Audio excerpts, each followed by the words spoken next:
की तारीखें 2/10/2023। मीठे बाप दादा कहते हैं, मीठे बच्चे, नई दुनिया के लिए बाप तुम्हें सब नई बातें सुनाते हैं, नई मत देते हैं, इसलिए उनकी गत मत न्यारी गाई जाती है। प्रश्न है, रहमदिल बाप सभी बच्चों को किस बात में सावधान कर उच्च तकदीर बना देते हैं? उत्तर, बाबा कहते हैं, बच्चे, उच्च तकदीर बनानी है तो सर्विस करो। अगर खाया और सोया, सर्विस नहीं की तो उच्च पद पा नहीं सकेंगे, उच्च तकदीर बन नहीं सकेंगी। सर्विस के बगैर खाना हराम है, इसलिए बाबा सावधान करते हैं। सारा मदार पढ़ाई पर है। तुम ब्राह्मणों को पढ़ना और पढ़ाना है, सच्ची गीता सुनानी है। बाप को रहम पड़ता है, इसलिए हर बात की रोशनी देते रहते हैं। गीत है, जिस दिन से मिले हम तुम। ओम शांति। रूहानी बाप समझाते हैं, जब बच्चों को बेहद का बाप मिलता है तो हर एक बात नई सुनाते हैं, क्योंकि यह बाप नई दुनिया स्थापन करने वाला है। मनुष्य तो ऐसी नई बातें सुना न सके। बाप जिसको हेवनली गॉड फादर कहा जाता है, वह बेहद का बाप स्वर्ग की स्थापना करने वाला है। नरक की स्थापना करने वाला है रावण। 5 विकार स्त्री में, 5 विकार पुरुष में, वह हो गई रावण संप्रदाय। तो यह नई बात सुनाई ना। स्वर्ग बनाने वाला है परमपिता परमात्मा, जिसको राम कहते हैं। नरक बनाने वाला है रावण, जिसका चित्र बनाकर वर्ष वर्ष जलाते हैं। एक बार जल गया तो फिर उनका एफिजी देखने में थोड़ी आएगा। वह आत्मा जाकर दूसरा शरीर लेती है, फीचर्स आदि बदल जाते हैं। यह तो रावण के वही फीचर्स वर्ष वर्ष बनाते हैं और जलाते हैं। वास्तव में जैसे निराकार शिव बाबा का कोई फीचर नहीं, वैसे रावण का भी कोई फीचर नहीं। यह रावण तो विकार है। बाप यह समझाते हैं, मनुष्य भक्ति मार्ग में क्या चाहते हैं। भगवान आते ही है भक्ति का फल देने व रक्षा करने, क्योंकि भक्ति में दुख बहुत है। सुख है अल्पकाल क्षणभंगुर। भारतवासियों का बिल्कुल दुखी जीवन है। कोई का बच्चा मरा, कोई का देवाला निकला, जीवन तो दुखी रहता है ना। बाप कहते हैं, मैं आता हूँ सभी का जीवन सुखी बनाने। बाप आकर के नई बात बताते हैं, कहते हैं, मैं आया हूँ स्वर्ग की स्थापना करने। वहां तुम विकार में नहीं जाएंगे। वह है निर्विकारी राज्य, यह है विकारी राज्य। अगर तुमको स्वर्ग का राज्य चाहिए तो वह बाप ही स्थापन करते हैं। नरक का राज्य रावण स्थापन करते हैं। तो बाप पूछते हैं, तुम स्वर्ग में चलेंगे? वैकुंठ की महारानी महाराजा विश्व के मालिक बनेंगे? यह कोई वेद शास्त्र आदि की बातें नहीं है। बाप ऐसे नहीं कहते हैं कि राम राम कहो व दर दर धक्के खाओ, मंदिरों तीर्थों आदि में जाओ व गीता भागवत आदि बैठकर पढ़ो। नहीं, सतयुग में तो शास्त्र होते नहीं। तुम भल कितने भी वेद शास्त्र आदि पढ़ो, यज्ञ जप दान पुण्य आदि करो, यह है ही धक्के खाना। इनसे प्राप्ति कुछ भी नहीं है। भक्ति मार्ग में कोई एम ऑब्जेक्ट नहीं है। मैं तुमको स्वर्ग का मालिक बनाने आया हूँ। इस समय सब नरकवासी हैं। अगर कोई को कहो तुम नरकवासी हो तो बिगड़ेंगे। वास्तव में तुम जानते हो, नरक कलयुग को और स्वर्ग सतयुग को कहा जाता है। बाप वैकुंठ की बादशाही ले आए हैं। कहते हैं स्वर्ग का मालिक बनना है तो पवित्र जरूर बनना पड़ेगा। मूल बात सारी पवित्रता की है। कई मनुष्य कहते हैं तुम पवित्र तो कभी नहीं रह सकते। अरे तुमको पावन बनाते हैं स्वर्ग में चलने लिए। पहले वापिस शांतिधाम में जाकर फिर स्वर्ग में आना है। सभी धर्म वालों को कहते हैं देह को छोड़ अशरीरी बन जाना है। इसलिए देह के अभिमान को तोड़ो। मैं क्रिश्चियन हूँ, बौद्धि हूँ, यह सब है देह के धर्म। आत्मा तो स्वीट होम में रहती है। तो अब बाप कहते हैं वापिस मुक्तिधाम चलेंगे, वहां तुम शांति में रहेंगे। बताओ तुम वापिस कैसे चल सकते हो? मुझ बाप को और अपने स्वीट होम को याद करो। देह के सब धर्म छोड़ो। यह मामा है, काका है, चाचा है, इन सब देह के संबंधों को छोड़ो। अपने को देही समझो। मुझे याद करो। बस यह है मेहनत। और मैं कुछ नहीं सुनाता हूँ। शास्त्र आदि जो पढ़े हो वह सब छोड़ो। मैं नई दुनिया के लिए तुमको नई मत देता हूँ। कहा जाता है ना, ईश्वर की गत मत न्यारी है। गति कहा जाता है मुक्ति को। बाप है नई बाप नई दुनिया नई बात सुनाते हैं ना। मनुष्य भी जब सुनते हैं तो कहते हैं यहाँ तो नई बातें हैं, शास्त्रों की कोई बात ही नहीं है। यूं तो है गीता की बात, परंतु मनुष्यों ने गीता को भी खंडन कर दिया है। मैंने तो गीता पुस्तक कुछ भी नहीं उठाई है, वह तो बाद में बनती है। मैं तो तुमको ज्ञान सुनाता हूँ। ऐसे कभी कोई नहीं कहेंगे कि तुम मेरे सिखिलदे बच्चे हो। यह निराकार परमात्मा ही कहते हैं। निराकार आत्माओं से बात करते हैं। आत्मा सुनती है। यह शरीर है ऑर्गन्स। यह बात कभी कोई समझते नहीं। वह मनुष्य को सुनाते हैं और यह परमात्मा बैठ आत्माओं को सुनाते हैं। हम आत्माएं सुनती है इन कानों द्वारा। तुम जानते हो परमपिता परमात्मा बैठ समझाते हैं। मनुष्य तो वंडर खाते हैं। भगवान कैसे समझाएगा? वह तो समझते हैं। श्री कृष्ण भगवान वाच। अरे श्री कृष्ण तो देहधारी हैं, मैं तो देहधारी नहीं। मैं विदेही हूँ और विदेही आत्माओं को सुनाता हूँ। तो यह नई बातें सुनाने से मनुष्य चकित हो जाते हैं। जो कल्प पहले बच्चे सुनकर गए हैं उन्हों को तो बहुत अच्छा लगता है। पढ़ते हैं, मम्मा बाबा कहते हैं। इसमें अंधश्रद्धा की तो कोई बात हो न सके।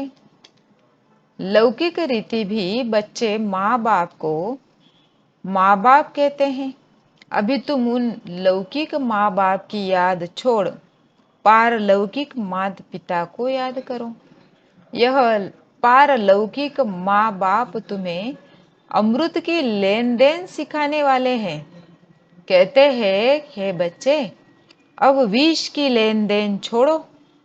मैं तुमको जो शिक्षा देता हूँ वह एक दो को दो तो तुम स्वर्ग के मालिक बन जाएंगे। थोड़ा सुनेंगे तो भी स्वर्ग में आ जाएंगे। परंतु औरों को आप समान नहीं बना सकते तो दास दासी जाकर बनेंगे। दास दासियों में भी नंबरवार होते हैं। बच्चों को संभालने वाले दास दासियां जरूर अच्छे मर्तबे वाले होंगे। यहाँ रहते हुए फिर अगर पढ़ते नहीं तो दास दासी बन पड़ते हैं। प्रजा में भी नंबरवार होते हैं। जो अच्छी रीति पढ़ते हैं वह इतना उच्च पद पाते हैं। प्रजा में साहूकारों के भी दास दासियां होंगे। हर एक को अपनी शक्ल देखनी है, हम क्या बनने लायक है। बाबा से अगर कोई पूछे तो बाबा झट बता देंगे।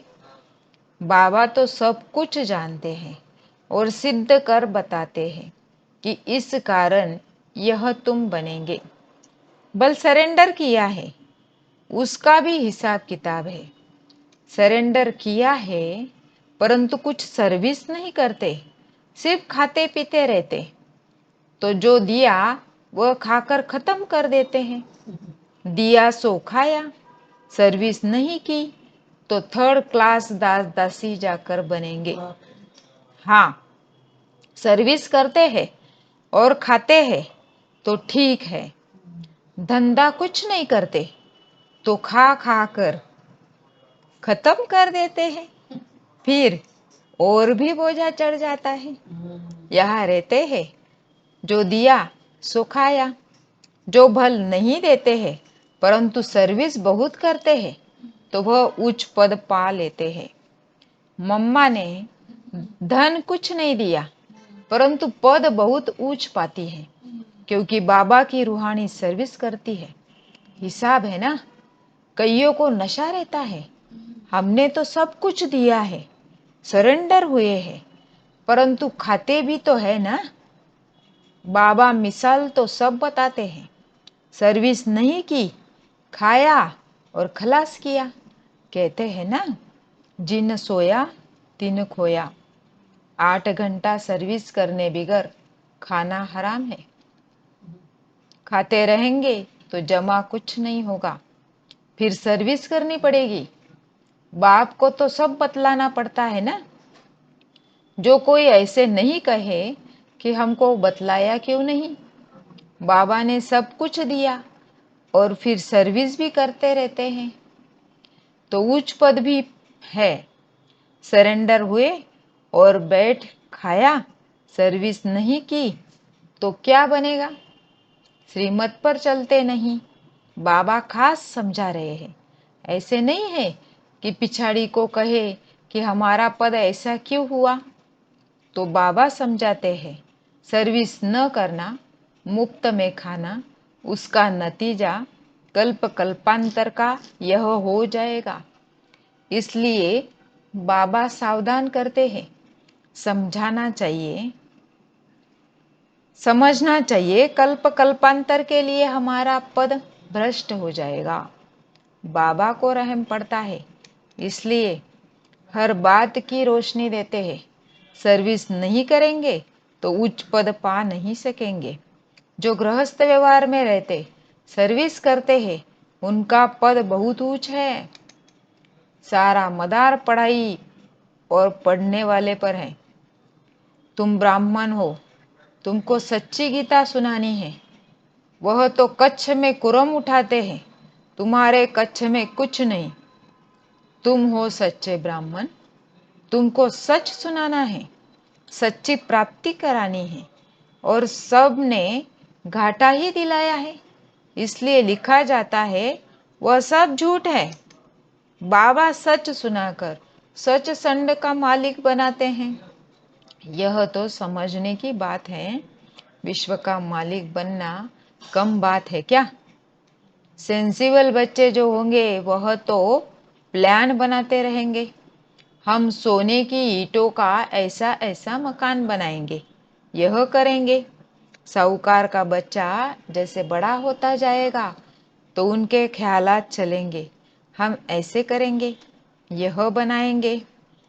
तुम भी भविष्य में प्रिंस बनते हो तो शौक होगा ना कि हम ऐसे ऐसे महल बनाएंगे जो और कोई का नहीं होगा।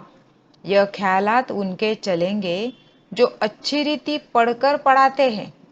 बादशाही तो होगी ना, तो बुद्धि में यह ख्यालात चलने चाहिए, हम कितने नंबर से पास होंगे। बड़ा भारी स्कूल है, इसमें लाखों करोड़ों पढ़ेंगे, ढेर आएंगे। यह सब बातें बाप ही बैठकर समझाते हैं।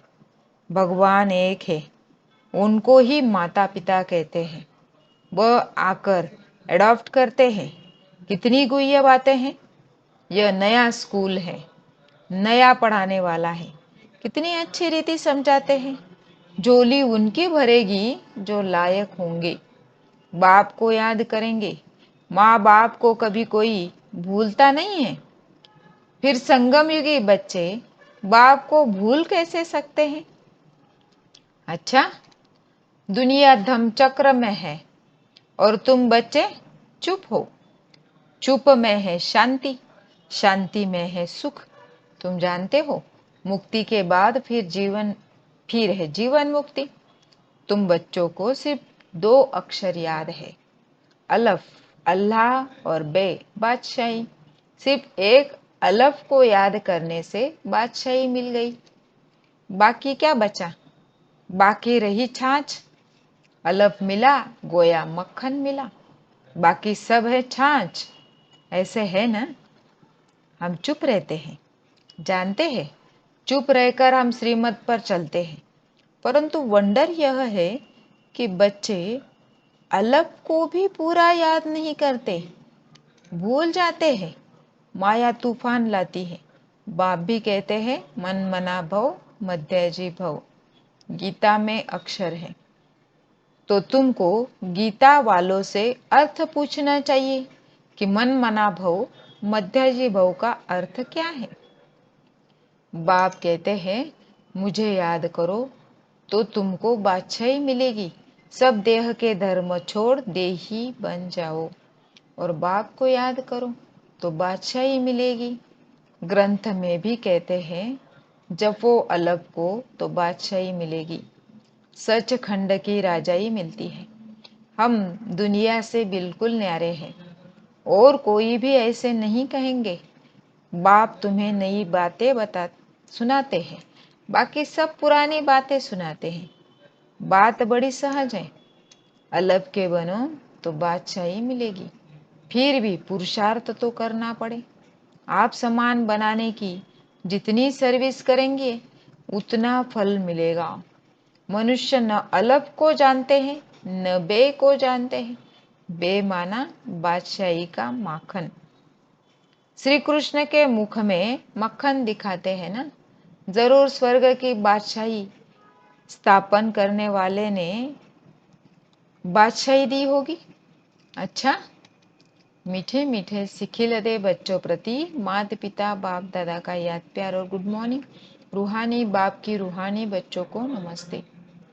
हम रूहानी बच्चों की रूहानी माता पिता बाप दादा को याद प्यार, गुड मॉर्निंग, नमस्ते, थैंक यू, बहुत बहुत शुक्रिया। धारणा के लिए मुख्य सार। पहला पॉइंट है वापिस स्वीट होम जाना है, इसलिए देह के धर्म और संबंधों को भूल स्वयं को देही समझना है। इसी अभ्यास में रहना है। दूसरा पॉइंट, बाप की जो शिक्षाएं मिली है वह दूसरों को देनी है। आप समान बनाना है। 8 घंटा सर्विस जरूर करनी है। बाप दादा से वरदान लेंगे। शुद्ध फीलिंग द्वारा फ्लू की बीमारी को खत्म कर वरदानों से पलने वाले सफलता मूर्त भव। शुद्ध फीलिंग द्वारा फ्लू की बीमारी को खत्म कर वरदानों से पलने वाले सफलता मूर्त भव। विस्तार। सभी बच्चों को बाप दादा की श्रेष्ठ मत है। बच्चे सदा शुद्ध फीलिंग में रहो। मैं सर्वश्रेष्ठ अर्थात कोटों में कोई आत्मा हूँ। मैं देव आत्मा हूँ, महान आत्मा हूँ, विशेष पाठधारी आत्मा हूँ। इस फीलिंग में रहो तो व्यर्थ फीलिंग की फ्लू आ नहीं सकता। यहाँ यह शुद्ध फीलिंग है, वह अशुद्ध फीलिंग हो नहीं सकती। इससे फ्लू की बीमारी से अर्थात मेहनत से बच जाएंगे और सदा स्वयं को ऐसा अनुभव करेंगे कि हम वरदानों से पल रहे हैं, सेवा में सफलता पा रहे हैं। स्लोगन। संगम युगी मर्यादा पुरुषोत्तम बनना, यही ब्राह्मण जीवन का श्रेष्ठ लक्ष्य है। संगम युगी मर्यादा पुरुषोत्तम बनना, यही ब्राह्मण जीवन का श्रेष्ठ लक्ष्य है। अच्छा, ओम शांति।